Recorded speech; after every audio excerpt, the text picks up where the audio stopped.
একটি বছরে কত শুক্রবার আসে, অথবা ওয়াজ মাহফিল বিভিন্ন ধরনের ওয়াজ নসিহত শুনে ফজরের নামাজ আদায় করে না। হুজুর ওয়াজ যতই করো লাভ হবে না, ঘর থেকে বের হবো না, খেতা মুড়ু দিয়ে দরকার পড়ে লেপ তুষক আরো 5টা দিব উপরে মাথার উপরে, কিন্তু বের হবো না।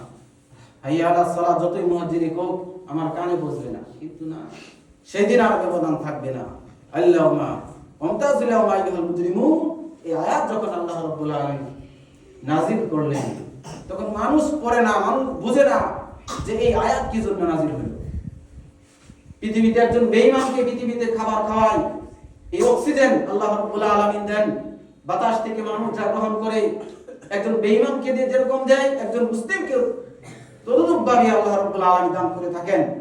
কিন্তু কাল কিয়ামতের ময়দানে লাভ হবে না, কে মুসলমান কে মুনাফিক কোনো কিছু লাভ হবে না। কেননা আল্লাহ রাব্বুল আলামিন নির্ধারণ করবেন, ফেরেশতাদেরকে বলবেন তাদেরকে বেঁধে ফেলো, ফাখুযুহু ফাগুল্লু, তাদেরকে বেঁধে ফেলো, বেঁধে তাদেরকে জাহান্নামে নিক্ষেপ করো।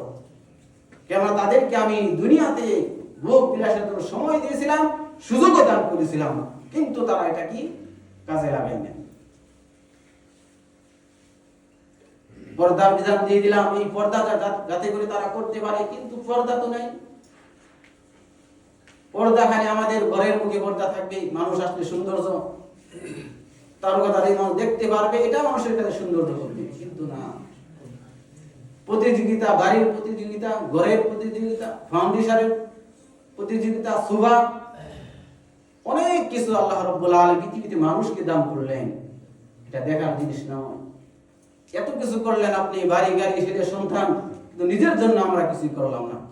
টাইলস পড়তে বাসার মধ্যে টাইলস লাগাই দিলাম, কিন্তু আল্লাহ রাব্বুল আলামিন যে আসমান থেকে নাযিল করলেন, আসমান থেকে নাযিল করলেন যে মানুষ কিভাবে তার কল্যাণ করতে পারে।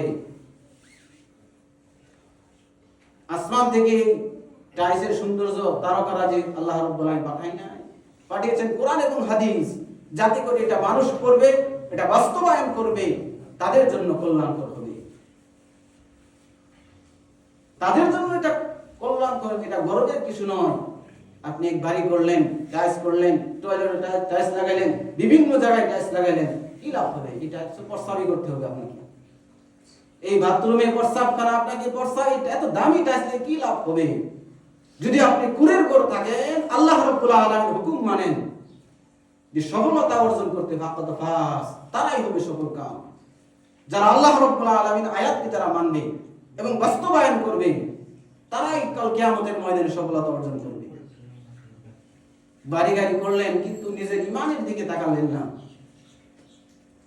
প্রশংসা করলেন, আমি অনেক সুন্দর বাড়ি করেছি, 3 ছেলে 5 ছেলে, আমার সকলকে আলাদা আলাদা করে দিলাম সবকিছু, কিন্তু আপনি তো খবর নেন নাই ফজরের সালাত আদায় করছে কিনা।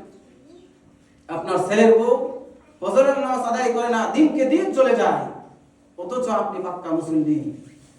আপনি ফজরের নামাজ আদায় করেন, আপনার ছেলে পেলে নামাজ আদায় করে না, অসম্ভব জিনিস। আল্লাহ রাব্বুল আলামিন শুধুমাত্র আপনি জাহান্নামে চলে যাবেন অথবা জান্নাতে চলে যাবেন, অসম্ভব। সমস্ত দায়িত্ব আল্লাহ রাব্বুল আলামিন জিজ্ঞাসিত করবেন, যে দায়িত্ব তোমাদেরকে আমি দান করলাম, পৃথিবীতে তোমাকে আমি যে নিয়ামত দিলাম, সেই নিয়ামত তুমি কোন কোন কাজে ব্যয় করেছো, কোন কোন কাজে তুমি এইটা কার্যকর করেছো, জবাব দাও। কিন্তু আমরা দিতে পারবো না। কাজে আমরা নিজের জন্য কিছু করতে হবে আমাদেরকে। আল্লাহ রাব্বুল আলামিন যেন আমাদের সকলকে যেন দ্বীনি বুঝ দান করে দেয়, আল্লাহুম্মা আমিন। কেননা আমাদেরকে আল্লাহ রাব্বুল আলামিন শ্রেষ্ঠ জাতি হিসাবে, শ্রেষ্ঠ জাতি যদি আমরা হতে চাই, আল্লাহ রাব্বুল আলামিন নীতিমালাগুলো আমাদেরকে গ্রহণ করতে হবে। এই নীতিমালা আল্লাহ রাব্বুল আলামিন পৃথিবীতে পাঠাইলেন, কুরআনুল কারীম আল্লাহ রাব্বুল আলামিন পাঠাইলেন, কিন্তু এই কুরআনুল কারীম আমরা বছরের উপরে দেখি না, ফজরের নামাজের উপরে দেখি না, রমজান মাস তাওয়াশ উপরে দেখি না, নিজের বাড়িতেও আমরা চালু করি না যে আমাদের কুরআন মাজিদ পড়তে হবে। মহান রব্বুল আলামিন আমাকে যে কুরআন মাজিদ দিলেন, পৃথিবীতে পাঠাইলেন, এটা পড়ে দেখি।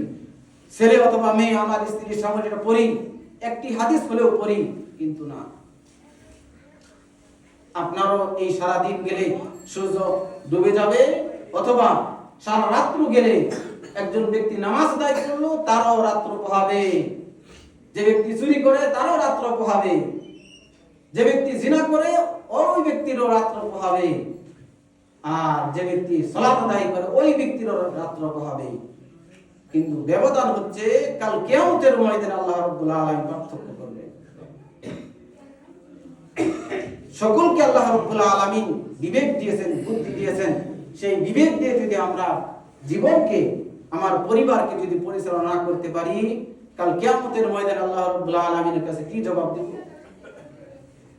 কি জবাব দেব আল্লাহ রাব্বুল আলামিনের কাছে? একজন দিন মজুর হোক অথবা রাষ্ট্রপ্রধান হোক, সকলকে আল্লাহ রাব্বুল আলামিনের দরবারে এই সম্পর্কে আল্লাহ রাব্বুল আলামিন জিজ্ঞাসা করবে, আমি তোমাকে এত হায়াত দারাজ করলাম, 50 থেকে 60 বছর 100 বছর তোমাকে আমি দান করলাম, এই সময়ের ভিতরে তুমি আমার জন্য কি করেছো? কিসের জন্য আমি পৃথিবীতে তোমাকে পাঠাইলাম?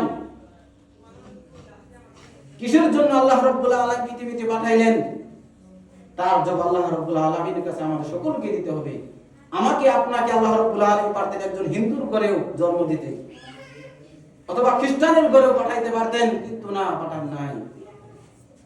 শ্রেষ্ঠ নবী, শ্রেষ্ঠ জাতি হিসাবে, আশরাফুল মাখলুকা, সৃষ্টির সেরা জাতি হিসাবে মুসলমানের ঘরে আমাকে দান করলেন। আল্লাহু আকবার, আল্লাহু আকবার। এত মহান রব্বুল আলামিন আমাদেরকে দয়া করলেন। সেই মহান রব্বুল আলামিনের, সেই রবের আমরা আজকে কি করি না? সালাত আদায় করি না, নামাজ আদায় করি না। যাও কিছুদিন নামাজ আদায় করি, কিছু সময়ের জন্য সালাত আদায় করি, কিন্তু আল্লাহ রাব্বুল আলামিন যে আয়াত নাযিল করেন, আল্লাযীনা আমানু ওয়া আমিলুস সালিহাত, ঈমান আনো এবং সৎকর্ম করো। যদি ঈমান আনো, সৎকর্ম, তার মধ্যে যদি তোমরা এটার মধ্যে অটল থাকতে পারো, ওয়া আমিলুস সালিহাত, তোমাদের জন্য আল্লাহ রাব্বুল আলামিন চিরস্থায়ীভাবে